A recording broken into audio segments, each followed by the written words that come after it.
All right, so I just recently got an Oculus Rift and I wanted to start developing for it. It was a kind of a headache. I had to update my entire computer to get this thing to work. My computer was kind of old, but I wanted to set up a first project, one that just allowed me to use the triggers so that I could shoot. So this is going to be what I'm showing here. So I got the hands in, got them able to work in Unity. And I made it so I can spawn enemies, which is pretty standard. But I wanted to make it so I could shoot by hitting the triggers. And then based on whether I'm holding the hand triggers or not, I can fire off the projectile as kind of, I can turn on and off the rigid bodies of the projectiles. If they are squeezed, the hand trigger is squeezed, the rigid body gravity is turned off. If I don't have that held, then the rigid body is use gravity is turned on. And then I made it to where when I press the trigger,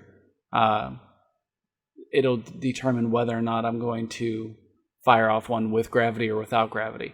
The hand trigger also makes it so the speed is changed. So the speed is set to like 200 if I have the hand trigger down while I'm pressing the triggers. And if I release it, I just get these kind of like little projectiles that I can kind of just lay out a bunch of them. And so I just wanted to kind of show how all of that works. Now, I would like to do some tutorials in the future to show how this setup works.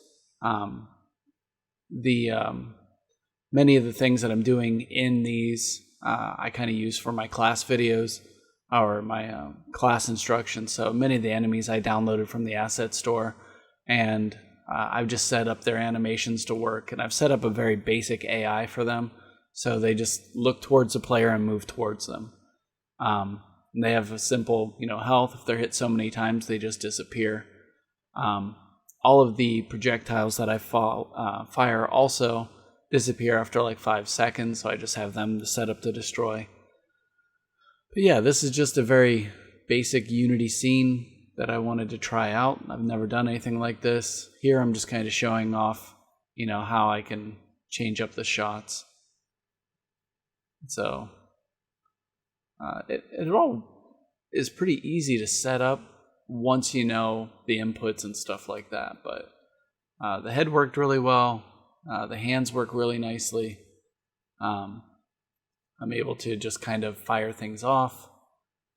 I really should replace the hands with something else if I'm going to be shooting out things like this. But anyway, give these video a thumbs up and do a little disco dance, subscribe, stuff like that.